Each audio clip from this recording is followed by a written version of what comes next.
Awaken with Thunder and Lightning. Reignite the lighting of soul.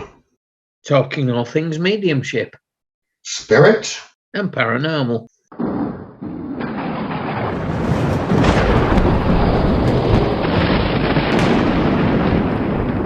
Welcome to Thunder and Lightning Weekly Podcast, talking all things spirit, mediumship and paranormal.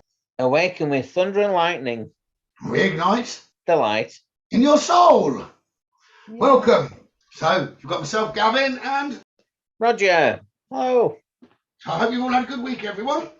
So, this week, we thought we'd just we're having a chat among ourselves. We are going to be joined by Erin Ignatz, the author of Hauntings Around America, in the next week or so onto the show, which will be fantastic. But this week, what have we been up to then, Rog? Well, at the weekend, we did some psychic surgery and healing online. That went very, very well. That was very interesting there. I know that we had a few with, obviously, misalignments and illness, but there was a very interesting one that turned up. Well, just a little bit more. We created a sex god. Oh, of course. Yes, that was unique. Yeah, no, we had one that he'd had a problem in the past, infection in a lung, part of a lung removed, which we'd sorted out in the past with psychic surgery. We carried on with that and making that a little bit better. But in addition, he'd got a bit of a problem with sex life following medications, etc. So we did help him there with sort of two different methods. One, we checked there was no problem through psychic surgery. That alone wasn't going to cure it. But I've actually qualified now in hypnosis. So I was not just doing it without the qualification. I've got the qualification now with hypnosis, which I think I told you anyway, Roger. Yeah, she did a really, really deep hypnosis there. It's like getting an onion and then just peeling the layers back and back and back till you get to the core. And then just reprogramming the mind, not me doing the reprogramming. They've reprogrammed their own mind. Obviously with my words, but he said, "Can you make me a sex god?" So I checked with his wife first, that was allowed. She said yes. So I'm waiting for the phone call soon to make him not a sex god anymore. But pretty much instantly it had worked. I think they were dying to strip each other's clothes off by the time they'd finished, which was quite amusing.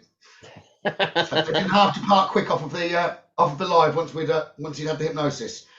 But no, it was just telling him to have his confidence back, and basically a lot of it was down to worry that he thought he wasn't going to perform because he'd had a problem in the past. So it was just eliminating that to let him know that he was. But she agreed that he could be a sex god, and we come off and said, "So, how are you? What do you think about your sex life?" I said, "Well, I'm a sex god, aren't I?" Which was amazing. Yeah, that was fantastic to see. And you just see their love back, both arm in arm by the time they come off the live. So it was amazing. That was interesting, but no, on all seriousness, the ones that we did do the healing with, that was physical healings, has done very, very well. Done very, very well. Yep, there was one thing I was privileged to see in the earlier part of the week was a consultation with an Ayurvedic doctor from India. Okay, yes. On Zoom, somebody I know secured an appointment with this well-known doctor in India, and they had a consultation over the phone and over Zoom, should I say. And what I found really interesting about that was how he can link to the person remotely, like Gavin does, but with medical knowledge to go with it. With the medical knowledge and background, absolutely phenomenal. Absolutely phenomenal. And it was a real privilege to see. So just to explain a little bit more, the Ayurveda doctors, this medicine has gone back thousands of years. So let's just put a number on it and say 5,000 years. It's come through, so that's more years than we've got in our history. But they heal stuff. They believe everything can be healed, like I do. When everything can be healed, it's always going to be an energy problem somewhere. So when we heal on the psychic surgery, we're only healing on the spiritual sense of it, the energy sense of it, and that transforms across into the physical. So, like leukemia, for instance, can often be caused by stress, and it can be stress to do with work. Fibromyalgia would normally be caused by an issue in childhood, normally an issue in childhood, and that will then manifest into the physical world. So, which actually I've been given by spirit, that fibromyalgia actually may be able to be healed on a spiritual front alone. Yeah. By taking people back in hypnosis to the issue that they're unaware of, or telling them that childhood was basically perfect, that they can forgive anything from childhood. So they can forgive anything from childhood, that they can let go. Yeah. One of the conditions which was discussed was glaucoma, which according to Western medicine can slow the deterioration caused by glaucoma in the eye, but they can't stop it. It's unstoppable. So the Ayurvedic doctor says, oh, we can cure that. That is curable. We've been practicing for 5,000 years, so we have medicines and everything else which we can put forward to you to help cure that symptom, that problem. There is no such thing as a incurable disease. Yeah, because when they say medicine, that's a term that we like to hear. Their term medicine would refer to ingredients of some sort that are grown or are from this earth. Herbs. And they will make concoctions up, a bit like how witches got in trouble in the past. So we've had it knocked out of the Western world because they got rid of witches. They got rid of alchemists. And they mixed potions, they were healers. And really at that point they were trying to then prolong and make money from medicines, which I think is probably the biggest part down to the witch hunt. If we look back now, I hadn't actually thought about that. I've just been given that now as channeled to me. That would be one of the biggest things that they wanted to get rid of witches for. Yes, it was the natural healing remedies and the way they used to use things prevalent in nature to cure illness. But that doctor you're talking about in particular, he comes up with a prescription, that medicine of those herbs, etc. Purely he's channeling it from somewhere because he's reading the person's energy remotely, and every single person would end up with a different, not different ingredients, but different quantities of ingredients to heal. It's not like you'll come across the same person with the same symptoms. So like two people with glaucoma, they're not going to have the same prescription. He will balance it out from the energy that he's read. It was interesting because not only did he read the energies, he gave a prescription and told the participant every particular problem. Just picked everything up, one after the other, bang, bang, bang, bang, bang, bang, bang. Yeah, because I like this doctor. I've not spoken to him personally. He speaks Indian or Punjabi, but we've got a gentleman that actually I helped with Roger to heal leukemia. It was done through Ayurveda and it was done through psychic surgery, energy. And this doctor had told him to seek psychic surgery out. He said, I'm already doing it. He was going to refer him to someone, which is how then we've got the connection. So we cross-refer now. Yeah, he swears by cancer can be fixed and everything. So if anyone is listening and has got a loved one, but you need to believe, obviously, in the first instance, as well as you're going to think it's a load of rubbish. And belief is half the issue. It's not a placebo effect that they do. They actually heal with remedies. But if you don't believe, all you're going to do is keep that problem around you. One thing which he did discuss, and I thought, well, you've hit the nail on the head with this. He was saying he's looking at the body as one system. He says in Western medicine, and he's looking at the body as one system, and what he does, he looks at everything holistically. So if you've got a problem in one area and a problem in another area, he will look at the medication or the plants or whatever medicinal things he wishes to prescribe to you, which will work in balance with each other. And if you've got multiple things which need attention, he can look at that as a whole. Yeah. Whereas I believe medicine would leave it as like you've got 5 different problems. Here we go. I've got to treat all 5. Then they'll clash on medicines. Well, that's right. I mean, when I've had problems myself in the past, you go to one doctor to see another. You see another specialist for something else. There's not a tied-up approach, and that's where it seems to be different. But from my own personal experience, for any of you that didn't know, I used to work heavily in an office. I was a financial advisor, so I was qualified in stock market as an investment manager. I completely stepped away, completely doing something completely different now. Many reasons for that. the happiest people that I found were people that spent more time with family and had less stress around. But I was always coming across health issues. Some of them, quite simply, could be fixed or healed, but one of the biggest stress can cause the most misalignments. My skin was always bad. Yes, I still get a tiny bit of psoriasis, but not on my face anymore. It'd just be my head. And that's generally at the port 2 times a year when we're going from summer to winter, when we're going from winter to summer, to do with the air quality changes, to do with indoors, like heating. So yeah, hemorrhoids, for instance, they'd come back, kept coming back. As soon as I left the office, decided I was going to do still, that was helping people still, because I've always liked to help people. But as soon as I left the financial services, I started then developing down a spiritual path, definitely spiritual behind me doing that. Can't get any problems. Very few health problems at all. Even when I'm pointing out symptoms, I know COVID is a big one here, but COVID, I've had it the once, 24 hours, test was back clear. I was back on my feet. A lot of people that are in the spiritual world or work in the spiritual world or are heavily spiritual haven't had particularly a problem from it. They've healed very, very quickly. I don't know whether you've had it yourself, Roger. I found I healed very, very quickly. 24 hours. I had it back in 2020. It coincided, or it created a problem with my kidney function, so I wasn't well for a few weeks.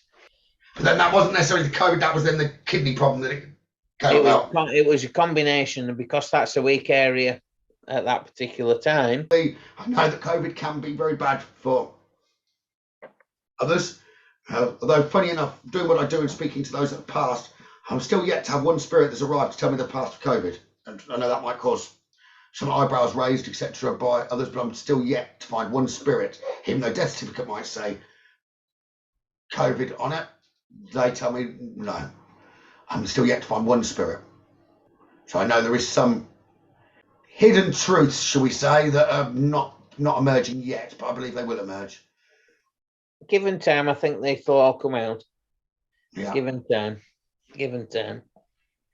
But yeah, this Iowa doctor, they believe anything can be healed, like I do. I just wish I'd known all that I know now before some family had maybe gone. And maybe I would be able to help them before they'd gone. But I guess without that, then I wouldn't have necessarily started discovering more on the healing path. I knew more and knew how to get rid of pain and symptoms, etc. But not actually the curing.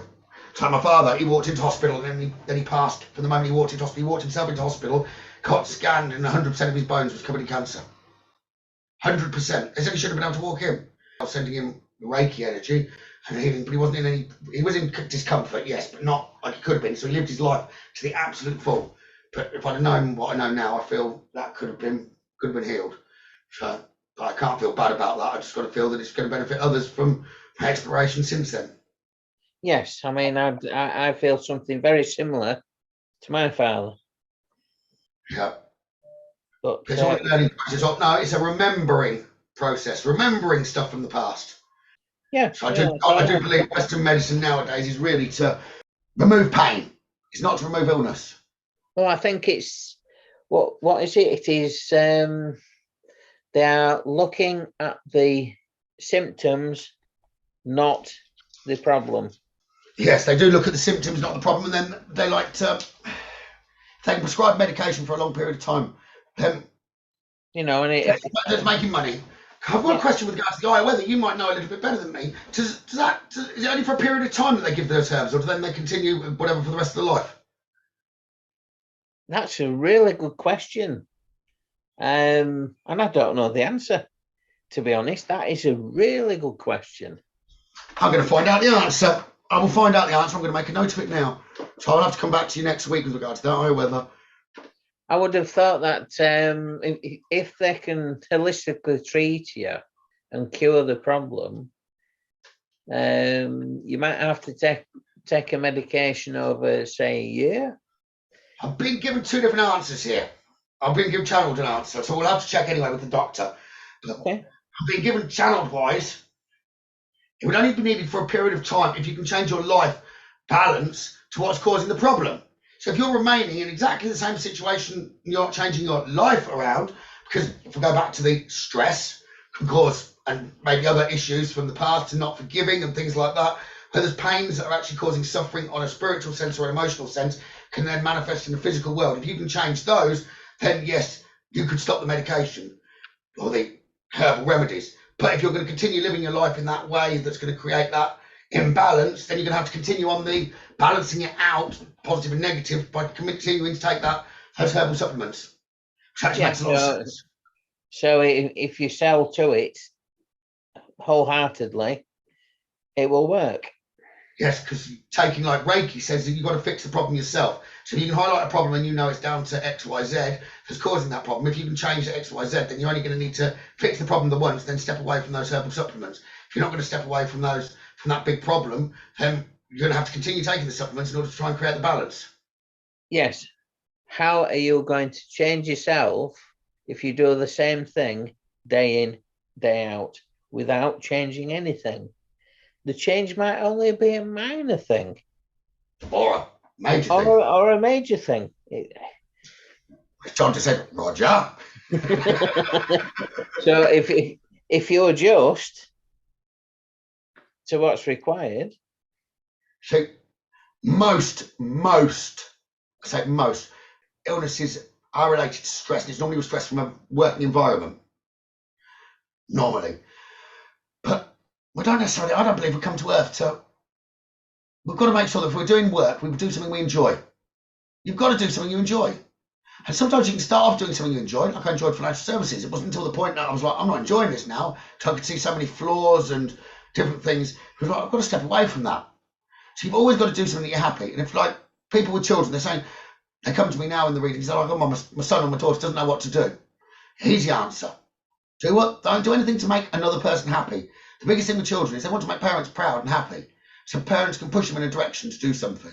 Really, they need to make that own decision themselves. What actually makes them truly happy? Go down that path. Because if they can continue doing something that they're truly happy, yeah, happy means your beliefs might change. You might want them to do something else. Then do it. Change is the only constant. But trying to make someone else happy is never going to make you happy in the first instance. It's got to come from within. Just do something that makes you happy. That's very true. Now then, what's that saying I'm thinking of? It's about being here. We're not a human enjoying a spiritual life. The spirit enjoying the human life. We're the other way around. We're the spirit. It should be a spirit enjoying the human life. Yes, that's right. You're not here to work like Monday to Friday. We should be spending an equal time in balance. We just spend too much time working, which is actually funding other people's pockets. It's not about money in the spiritual sense. They get rid of money entirely and then go back to bartering, to an exchange of energy. So if you talk about mediumship or anything like that, people say, well, that is one of the biggest ones in mediumship. I said, well, you should be doing that for free. Okay, I'll do it for free. Do you want to turn up to your work on Monday morning? Just tell your boss you're going to work for free for the day. And they go, oh, I'm not going to do that. So, well, it's the same. It's an exchange of energy. It is an exchange of energy, and it should always be an exchange of energy. Yes. Yeah. Correct. But we're too much into the hours. Like winter, we've got less daylight. Summer, we've got more daylight. If we focus like that and be flexible, but the world isn't flexible anymore. It's like 9 to 5, you've got to work, if not longer than that. And realistically, in the past, you fed your families, you'd go on a hunting trip or whatever like that, and you lived as a community. And that way, I would have said, was much better than we have got nowadays. It's all materialistic, that the way the world pushes towards it, and it's lining other people's pockets. Well, what was it in times gone by? Keep warm, well fed, shelter, protection for your family. Love. And love. Happiness. And that's the biggest one. The biggest regret the spirit have when they come back, and they don't have a lot, is normally there's an apology coming where they've seen, said, I wish I didn't work so hard. I wish I'd spend more time with my family. And that's where the biggest sorry comes from in spirit when they come back. So I really would try and remember that. And if you've got a partner that works a lot, you see, at certain times you need to work very hard. When there's young children. So fathers will go off to work because they want to provide the best for the children. What happens when the children then have finished their education? They don't need necessarily providing for. They don't give up. The fathers don't give up the work. They forget the reason they went to work hard in the first instance. But why not step back at that point? Because it's no longer needed. That's the point. They should then be stepping back and enjoying the time with their family. If they didn't do it with their own children, do it with the grandchildren. Yeah. That's very true. But no, I was so grateful and thankful to do what I do and enjoy now, and I can choose being what I do, I can choose my days off when I have my days off, and if someone needs some help on my day off, then I can choose to work, and then I might take a bit of extra time off on a different day. I can work different hours. Well, I kind of have to, because I read for people all over and work for people all over the world. So Australia, for instance, is like almost a 12-hour, like a complete swap. So some days I might work till 3, 4 in the morning, but if I do that, I'm not starting till 3 or 4 in the afternoon. Keeps me going. Yeah, so you are your own boss. Have my own body clock. Yeah. Sleep when I'm tired, and work when I want. Every day's different anyway. But anyway, changing the subject slightly. Go on. I'm going to talk about an animal. The platypus. Right. The platypus is a mammal. Yeah. And it lays eggs. It has venom that it pushes out of its rear legs. It gives milk to its young, not from teat, but it excretes it from its stomach through pores, so that when it's lying on its back, it can gather in a puddle on its stomach for the young to drink. The platypus, they think, its milk is better than any antibiotic on this world. Right. It heals. It's got full of antibiotical. I'm not a doctor here, but I want to know which crazy Australian licked the stomach of a platypus though to find it out. But the milk, it's got so many healing qualities. Actually recreated this milk in laboratories, and they know that it's got the healing properties. I'm going to say something controversial now. Go on. World Health Organization wouldn't allow it to come out. I won't repeat it or go too far into that. You can take with it what you will. Right, okay. I'm not going to go into that further, but that was quite fascinating. But the poison also eliminates, they can use that, and it eradicates diabetes. It doesn't aid it, it cures it, it reverses diabetes. No matter how long somebody's been affected by diabetes. That's what I read last night, and they won't let that be released either. Wow. Right. Okay. I was fascinated by this. I'll tell you why, because I saw a platypus come from under my pillow in a dream. Wow. Yeah, Funny enough, in my dream, Roger, it was you that sent me it. Right, okay. Well, yeah. It's only got teeth on the top of its beak, not on the bottom. I do know that it is one of only 2 egg-laying mammals. What's the other one? Now, how did I know this? The other one. But yeah, it's only the platypus and the octopus, they believe, are extraterrestrial origin. So where do platypus originate from then? They didn't tell us what place in space is meant to, but they're in Eastern Australia. Mammals that lay eggs. Duck-billed platypus is number 1. And I believe there are several species of echidnas. They're like a small anteater what look like a bit like a hedgehog. Okay, yeah. Don't hold me to all this now. I need to look back at it. It's got a very similar DNA to ourselves.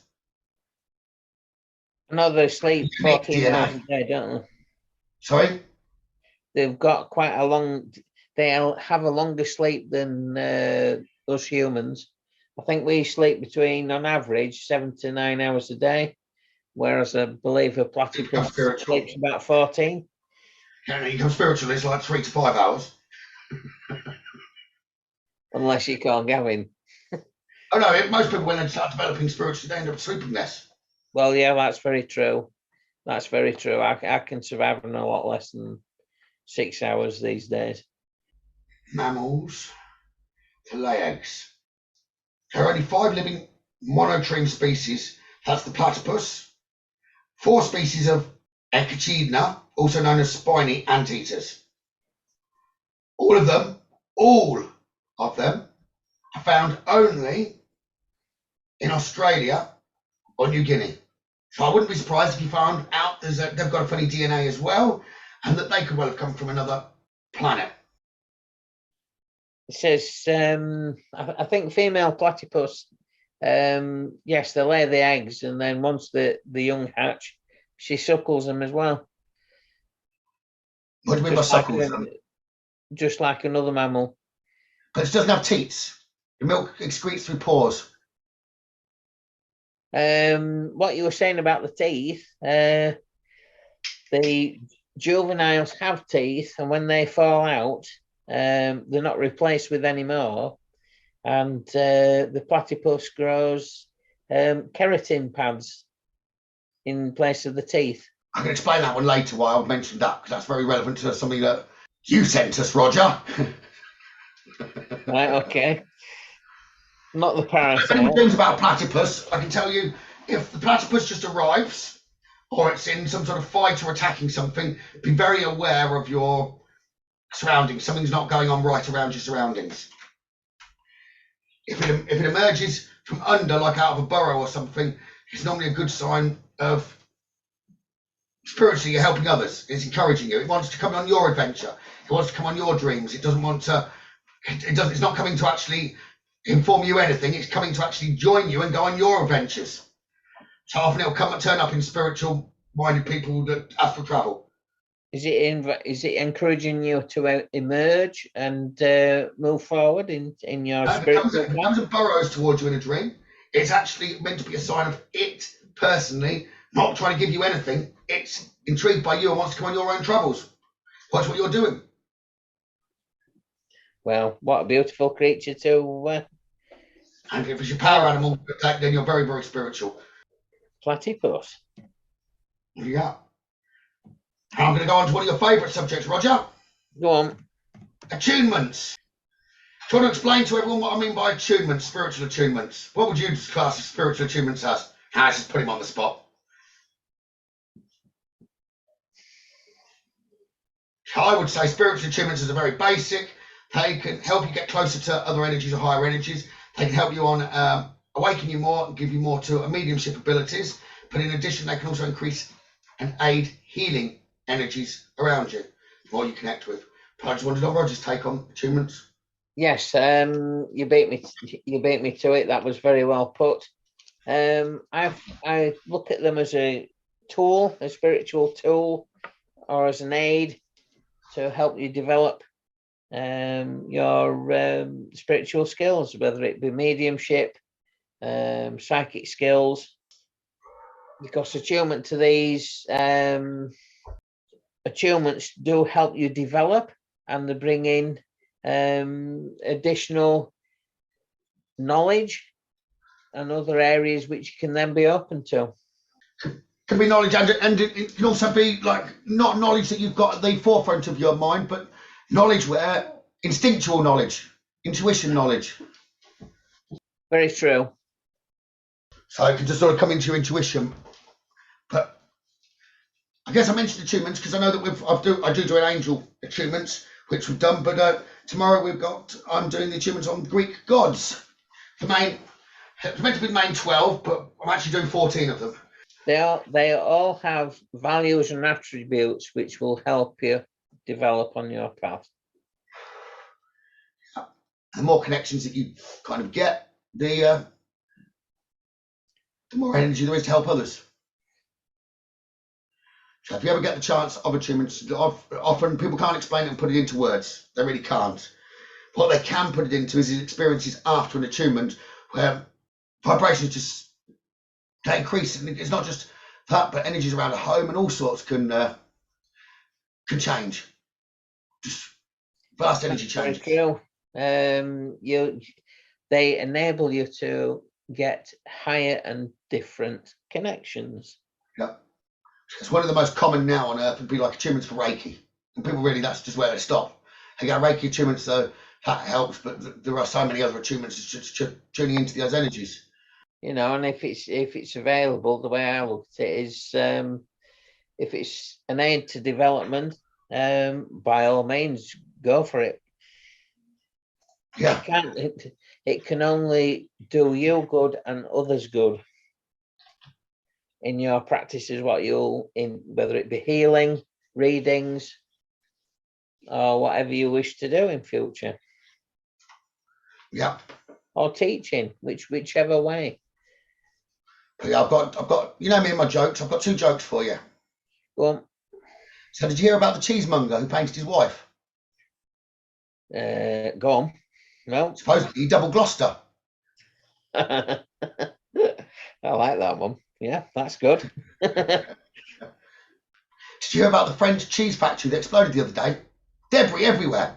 Oh, They think it might have been an insurance scam by the owner. He's a bit mental because he painted his wife the other day. He double Gloucester. He even tried to start up a new business making cloths of cheese.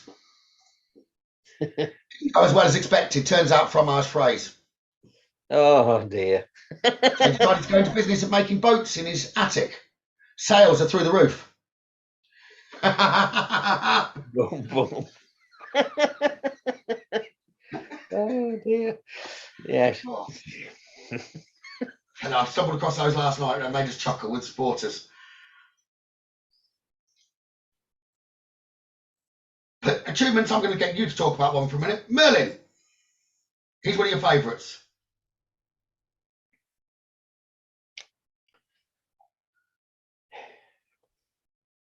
That's interesting. I called him through a black deck of tarot cards. Intuitively. I think there's a link there to Saturn and Jupiter. He's an advanced. For me, he represents knowledge and wisdom, ancient wisdom, with a smattering of magic in there to make it more interesting for everybody. What's magic? Is that just not calling on spiritual powers? That's another word for it. Yeah. That's another word for spiritual powers. That's interesting. There's a big galactic connection with Merlin. No problem. Where are you? Where are you, Merlin?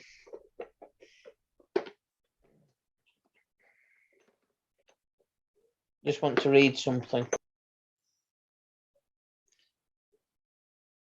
He learns, right.